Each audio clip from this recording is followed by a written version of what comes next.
A Dom Pedro sucedeu o filho, Dom Fernando, que ocupou o trono português desde 1367 a 1383. Portanto, durante 16 anos. Foi um curto e triste reinado. Foi a propósito deste rei que Camões escreveu nos Lusíadas: o fraco rei faz fraca a forte gente.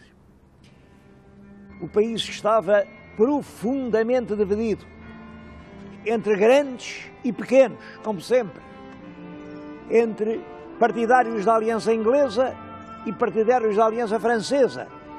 E, todavia, era preciso escolher entre os fidalgos, os mercadores, os mosteirais. E o rei não tinha nem a força, nem o carisma indispensável para conseguir agrupar e dominar essas contradições. Além disso, ele praticou 3 grandes erros que agravaram muito a atmosfera política do seu tempo.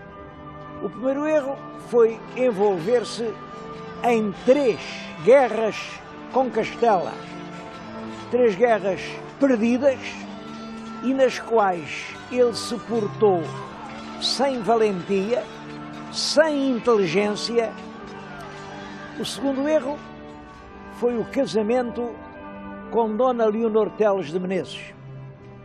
É que acontece isto: o rei já por 2 vezes tinha contratado os seus casamentos. Da primeira vez com uma Dona Leonor que era filha do rei de Castela. Da segunda com outra Dona Leonor, uma Dona Leonor que era filha do rei do Aragão. O casamento custou um dote elevadíssimo e o dinheiro foi para lá. Mas, entretanto, o rei conheceu uma terceira Dona Leonor, que era uma grande fidalga portuguesa, mas que já estava casada com um fidalgo da Beira, João Lourenço da Cunha. O rei conheceu-a, apaixonou-se e resolveu casar com ela. O povo não concordava com esse casamento, porque achava que o rei casar com uma mulher já casada não era muito digno. Eu acho que por detrás desse pretexto havia uma razão mais forte. É que desde sempre existia em Portugal uma forte pressão entre as classes populares e a alta nobreza. E Dona Leonor Teles de Menezes pertencia realmente à alta nobreza. E o conflito que se desenvolve a pretexto do casamento revela toda a força dramática desse conflito a que o Fernão Lopes chamou o grande desvairo entre el rei e o povo. É que quando em Lisboa constou que o rei se ia casar, estalou uma revolta e 4.000 mesteirais, mesteiral quer dizer homem de mistério, não é um agricultor, é um homem de ofício popular. 4.000 mesteirais armados, cada um com o que tinha, juntam-se em protesto diante do Paço Real. O rei manda-se informar e finge que está disposto a ouvir as queixas do povo, mas manda-lhes dizer: vocês amanhã, cada tarde, juntam-se todos no adro da igreja do convento de São Domingos e eu vou lá ouvir o que é que vocês têm para me dizer. À hora marcada, o adro de São Domingos era um mar de gente. Todos queriam ouvir como é que o rei explicava aquela situação. A tarde já estava a chegar ao fim quando se soube a odiada notícia. O rei tinha enganado o povo. Ao raiar da madrugada, saíra por uma porta escondida do Paço Real e, com Leonor Teles, ia já longe de Lisboa, a caminho do norte do país. o alfaiate Fernão Vasques, que era quem tinha sido encarregado de expor as razões populares, não pôde fazer o seu discurso. Vieram soldados reais, prenderam-no e cortaram-lhe a cabeça à machadada. Mas não foi só Fernão Vasques. Os documentos falam-nos em cabecilhas do motim, que por essa razão foram justiçados. Os documentos dizem só justiçados, mas nós todos sabemos qual era a justiça que se fazia no caso de revolta contra o rei. Era a ponta da corda da forca para os plebeus ou o gume da machada para os fidalgos. Mas eu referi-me a 3 erros. Penso que o terceiro erro foi a publicação da Lei das Sesmarias.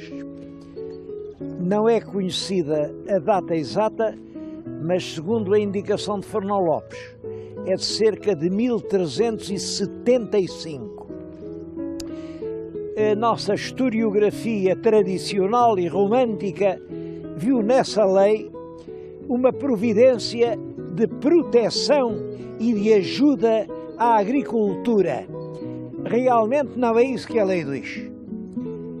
Refere-se concretamente às terras que são para dar pão e que proíbe que sejam utilizadas para qualquer outra produção. Eu estudei algumas centenas de contratos de exploração rural e repete-se constantemente esta expressão: o lavrador tem de dar ao Senhor ou 1/3 do pão que Deus der, ou 1/4 do pão que Deus der, ou 1/5 do pão que Deus der. Há hoje expressões, por exemplo, no Algarve, a quarteira, eram terras onde se pagava o quarto. Até suspeito que a palavra 1/5 eram terras onde se pagava o quinto.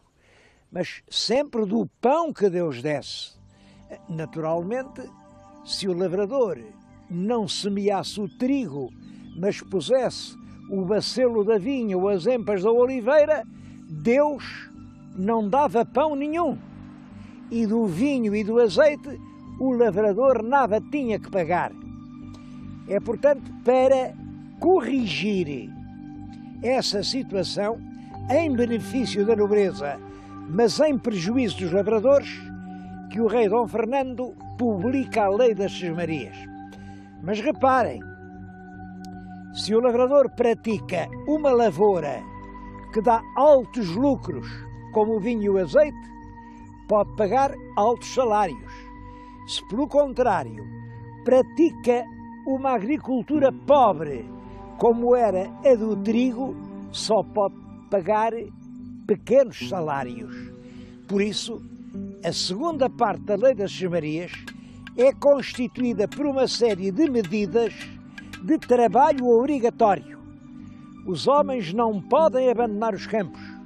Os filhos dos cavadores têm de continuar a ser cavadores. É proibido irem para a cidade, porque é necessário garantir mão de obra para a lavoura do cereal. Mais do que isso, nem sequer podem fixar livremente o preço do seu trabalho, porque são os grêmios dos lavradores, os homens bons das vilas, quem estabelece os preços pelos quais os homens do campo têm de trabalhar. Isto é, cai-se numa nova servidão.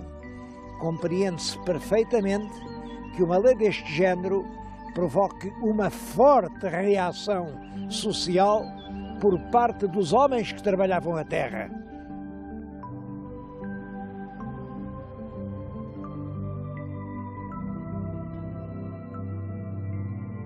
Dom Fernando morreu, parece que minado pela tuberculose, nos primeiros dias de outubro do ano de 1383.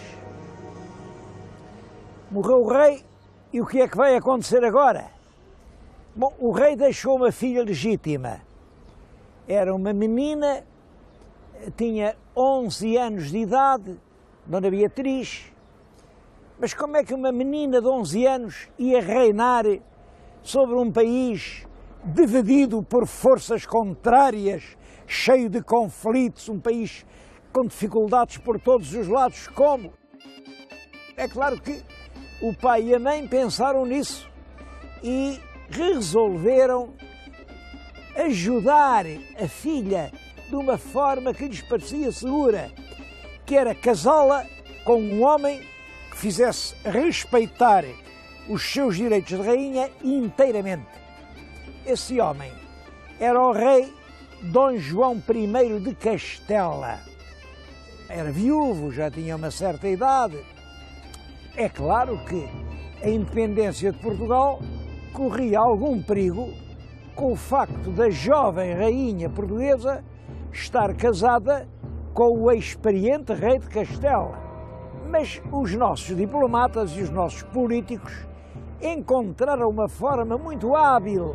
Foi negociar um tratado muito completo, muito penorizado, muito prudente, que eram os famosos trautos. Os trautos diziam isto: quem fica a reinar realmente em Portugal é a rainha viúva Dona Leonor Teles.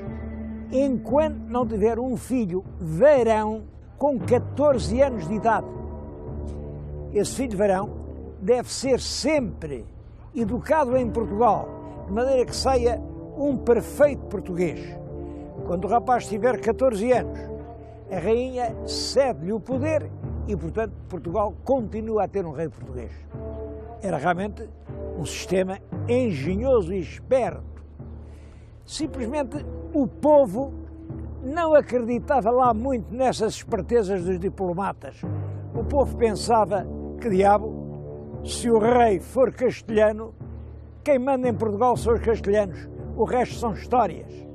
E por isso, quando, passados 8 dias sobre a morte do rei, vieram fazer a aclamação da rainha, vinham os fidalgos à frente e diziam: Arraial, por Dona Beatriz, rainha de Portugal. E ninguém respondia: Arraial, por Dona Beatriz. Noutras cidades, os fidalgos bem se esforçavam, mas o povo rosnava: Arraial, quem cujo reino for levá-lo-á. Quer dizer, quem tiver direito ao trono é que vai ficar com ele. E houve mesmo cidades onde o povo respondia em plenas vozes: Arraial, por Dom João, rei de Portugal. Esse Dom João era o filho mais velho do Dom Pedro e da Dona Inês de Castro. Ele estava homiciado em Castela, porque aqui tinha morto uma mulher com quem estava casado, isso aqui é verdade. Tinha morto em Coimbra a Maria de Teles e tinha fugido para Castela. Mas esse era o rei que o povo queria. Era o jovem e vigoroso príncipe Dom João, filho de Dona Inês de Castro e do bom rei Dom Pedro. Claro que lá em Castela, logo que souberam que aqui o aclamavam, meteram-no na cadeia. O pobre rei Dom Fernando morreu. Morreu o rei, ficou a rainha Leonor Teles.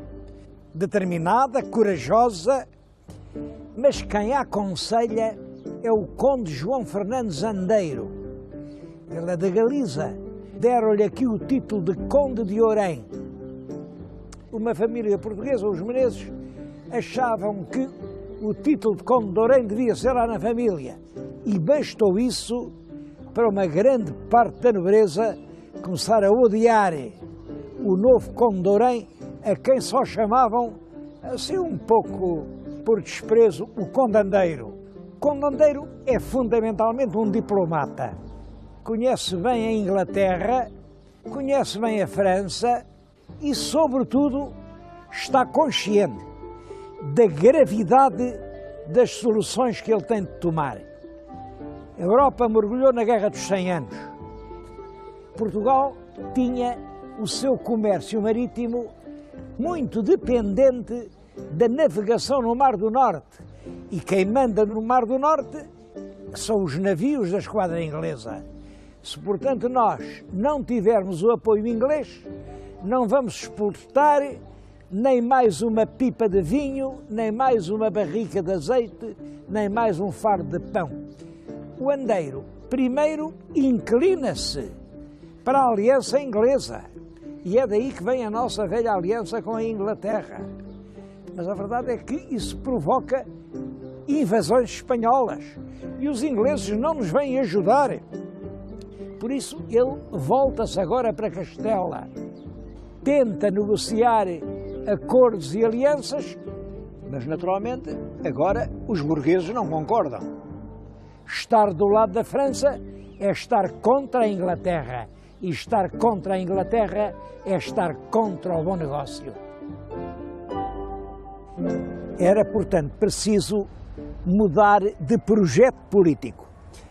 Mas para mudar de projeto político tinham de sacrificar o conde João Fernandes de Andeiro. Devo dizer que a crónica de Fernão Lopes conta as coisas de uma forma diferente. O que diz é que a rainha Leonor Teles era amante do conde João Fernandes de Andeiro e que, portanto, os burgueses de Lisboa, muito indignados com aquele adultério, que coisa horrorosa, então uma rainha viúva há tão pouco tempo, metida lá com o Andeiro, e que resolveram matar o Andeiro. De facto, há sempre uma pequena intriga por detrás de um grande interesse. E não há dúvida que aqui o que está em jogo é a política fundamental do país perante a Guerra dos 100 Anos. À frente dessa conspiração para mudar os rumos da política nacional está Álvaro Paes, um armador de navios, um capitalista de Lisboa. Mas estão também os dois grandes chefes da nobreza portuguesa. Está o Conde Barcelos, que é realmente o chefe do poderoso clã dos Menezes, a que pertence a rainha. E está o Conde de Raiolos, chefe do forte clã dos Castros.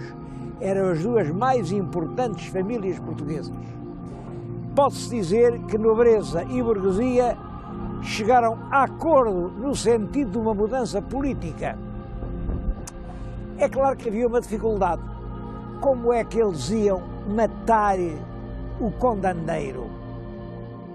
O Conde Andeiro vivia no Paço. O Paço é fundamentalmente ainda este centro de estudos judiciários, embora já muito desfigurado. Chamava-se naquela altura o Paço de Apar de São Martinho. Ora, como é que se vai entrar num palácio que tem a sua guarda? Eles engenharam um plano muito hábil. Momentos antes do mestre Davis, que era a pessoa escolhida para matar o conde, entrar no palácio, punham escudeiros a correr aqui, estas ruas de Alfama a correr e a clamar: acudam ao paço que mata o mestre, que é filho de El Rei Dom Pedro, e toda a gente corre ao paço. O Paço de Limoeiro é rodeado de uma enorme multidão, obrigou os sinos de todas as igrejas a tocarem a rabate, até que, é claro, sentindo a multidão cá fora a ulular, o mestre sentiu-se seguro, lá matou o conde João Fernandes Andeiro e assomou uma daquelas janelas e disse: aquietai-vos, amigos, vivo e são sou, graças a Deus. Saiu do palácio, a multidão seguia como quem segue o Messias. Alguns diziam entre si: tomemos este homem e façamo-lo rei. É claro que isso era difícil, porque havia irmãos do mestre Davis que tinham mais direitos do que ele, que eram os filhos de Inês de Castro. Mas esses filhos estavam em Castela, tinham sido presos. O rei de Castela, logo que soube, morreu Dom Fernando, prendeu os infantes portugueses que podiam ser sérios pretendentes ao trono, portanto eles estavam presos e aqui o povo, o mais que pôde, foi eleger o mestre defensor e regedor do reino. Bom, estas palavras, defensor, carregado da defesa contra Castela, e regedor, encarregado de o reger. Reger, claro, enquanto não vinha o rei que tinha sido escolhido, que era o filho de Dom Pedro e Dona Inês de Castro, infante Dom João. Naturalmente, isto é uma revolução em Lisboa, uma revolução completa, e o rei de Castela invade Portugal, vem pôr cerco a Lisboa, o cerco dura meses, a cidade passa terríveis provações, mas não há dúvida de que o mestre Davis portou-se com valentia e, a certa altura, começa a cair uma peste mortal. E o rei de Castela, antes que a peste lhe acabasse com o exército, ou até que a peste atingisse a rainha com quem estava casado, a rainha portuguesa, resolveu ir outra vez para a Espanha para refazer as suas forças. O mestre Davis não perdeu tempo. Mandou reunir cortes em Coimbra. Em Coimbra havia um palácio real, o Paço Real da Alcáçova. Este aspecto que atualmente se vê é quase todo do tempo do Marquês de Pombal. Mas o conjunto fundamental do edifício é ainda o Palácio Real da cidade, onde o mestre Davis mandou reunir as cortes de 1385. E o que ele pôs aí foi este problema. O trono está vago. Quem deve ser rei de Portugal? Apresentou um advogado muito inteligente, muito hábil, que era o João das Regras. E o João das Regras disse, bom, a rainha Dona Beatriz não, porque está casada com o rei de Castela, é um perigo. Os filhos de Dom Pedro e da rainha Inês de Castro também não, porque o Dom Pedro, afinal, não casou com a Inês de Castro, portanto, eles são filhos bastardos. Se ninguém tem direito ao trono, vamos escolher o homem com mais qualidades, que é Dom João, mestre de Avis. E assim foi. O mestre de Avis foi eleito rei de Portugal.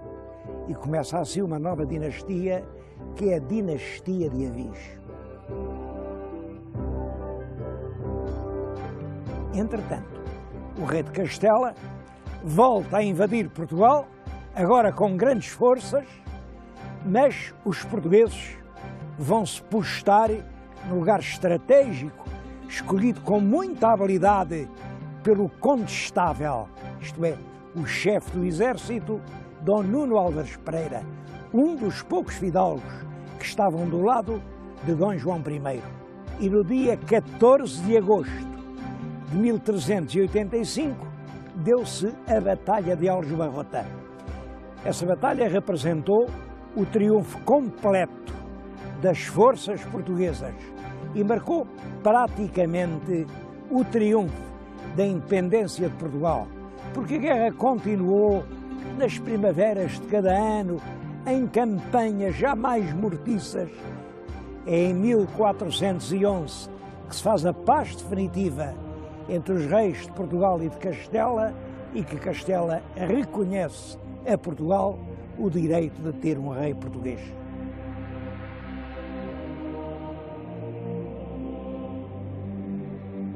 A Batalha Real de Aljubarrota teve consequências de grande importância para o destino político de Portugal. Por um lado, resolveu o problema dinástico a favor da independência portuguesa. Por outro lado, colocou no trono uma nova dinastia, a dinastia de Avis. Mas, sobretudo, essa dinastia vem a imprimir um novo rumo à governação portuguesa, para recordar para sempre essa vitória, o rei vencedor mandou construir, muito perto do lugar onde se deu a batalha, um grande monumento que ele consagrou a Santa Maria da Vitória. É um dos mais solenes e grandiosos monumentos portugueses.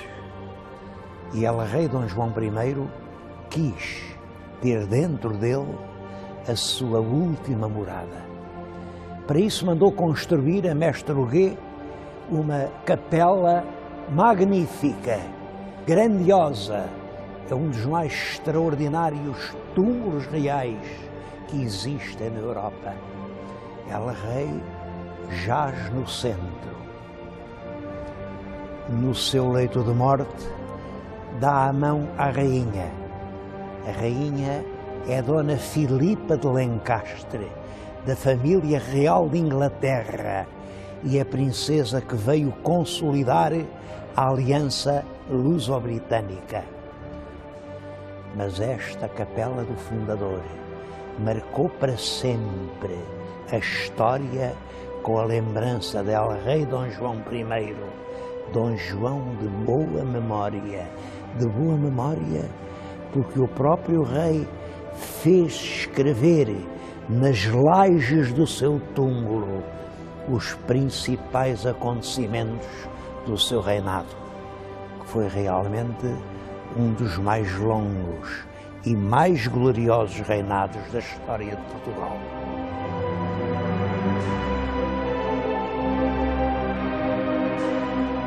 Os factos mais importantes desse quase meio século são, primeiro, o casamento do rei com uma sobrinha do rei de Inglaterra, Dona Filipa de Lencastre.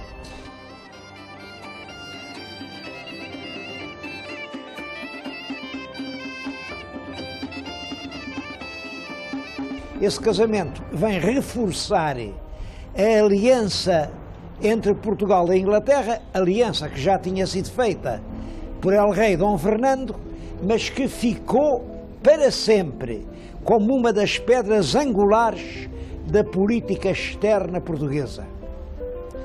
O segundo facto é a ruína da velha fidalguia de sangue, que foi em grande parte substituída por uma nobreza nova. Muitos eram aqueles valentes escudeiros que tinham estado ao lado do mestre Davis nas horas incertas de Aljubarrota.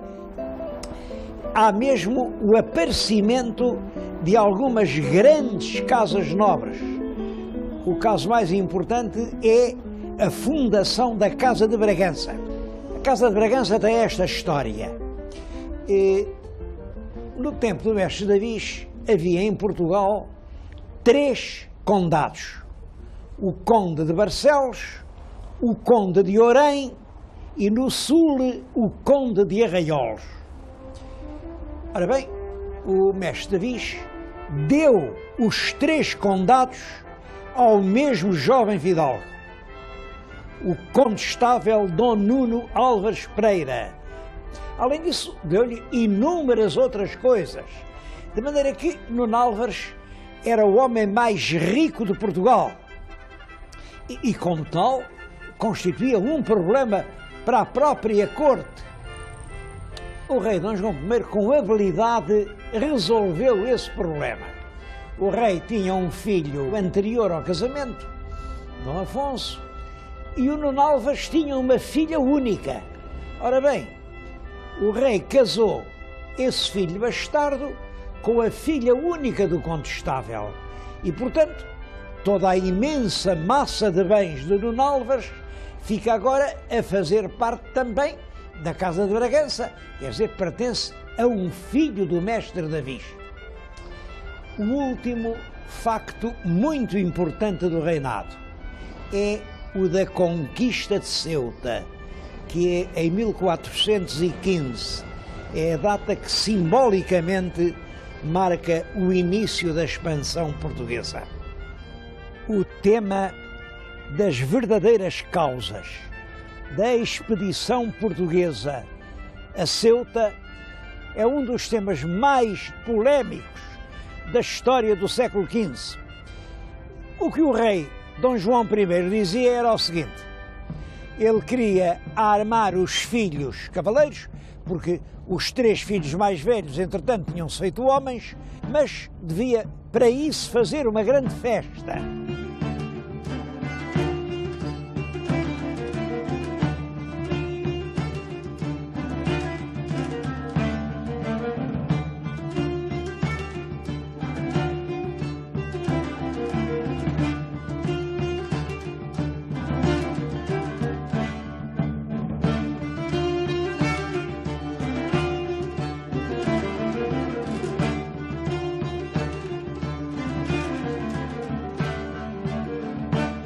Ora bem, entenderam que melhor que uma festa, com torneios, com despesas, era uma verdadeira expedição militar. E que por isso, para substituir o torneio que se faria em Lisboa, se organizou a grande expedição militar de que resultou a conquista de Ceuta. Esta versão, que foi repetida durante séculos, foi depois posta em dúvida pelos historiadores modernos, que não acreditam nisso e que dizem que não, que as razões predominantes eram razões de ordem económica. Eu devo dizer que as razões dadas pelo rei estão perfeitamente de acordo com a mentalidade do tempo e com a mentalidade do próprio Dom João I. Ele era um filho bastardo que se tinha apoderado de uma coroa de uma forma não muito regular e que tinha, portanto, um problema de prestígio. Devo dizer que ele ganhou essa batalha do prestígio e chegou a ser um dos monarcas mais prestigiosos da Europa do seu tempo. O que é certo é que no verão do ano de 1415 saiu de Lisboa uma grande armada, cerca de 200 navios.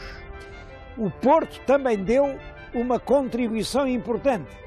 Armaram 70 navios de guerra e dessa contribuição ficou um vestígio que é em parte lenda e em parte verdade.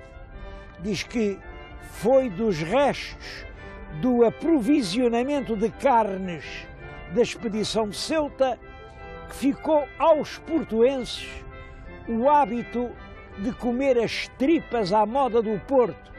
É uma semi-verdade, porque na realidade é certo que esse hábito vem do abastecimento dos navios. As vísceras não podem ser conservadas e, portanto, eram consumidas na alimentação comum. Só que o abastecimento dos navios não começou com Ceuta, tinha começado muito antes, quando as expedições das cruzadas tocavam no Porto, que era uma região particularmente rica de gado. Cerca de 20.000 combatentes caíram de surpresa sobre a cidade de Ceuta. Logo pouco depois da conquista da cidade, pôs-se um problema. A cidade devia ser conservada em poder dos portugueses ou devia ser destruída e abandonada. O rei Dom João I optou por conservá-la, contra a opinião de muita gente. Por exemplo, o infante Dom Pedro dizia que aquilo era uma espécie de trocar uma boa capa por um mau capelo, porque era um grande servadouro de homens, de armas e de dinheiro, e ele tinha razão. A verdade é que Ceuta ficou isolada por todos os lados, tinha que ser abastecida de tudo e, portanto, a única forma de evitar essa situação era conquistar outras terras que pudessem amparar Ceuta. O próprio rei Dom João I, à hora da morte, fez aos filhos um apelo dramático. que voltassem a passar a África para conquistar a cidade de Arzila. Como dizia o filho de Dom João I, Dom Duarte, disto foram as derradeiras palavras que nos bem pôde dizer. Quer dizer, El Rei morre com esse apelo na boca. Ora bem, a cidade de Ceuta manteve-se sobre a bandeira portuguesa desde 1415 até 1640. Com a restauração da independência, os habitantes de Ceuta preferiram continuar ligados à coroa de Castela. Na realidade, não tinham outra solução, porque eram inteiramente abastecidos através da costa de Espanha.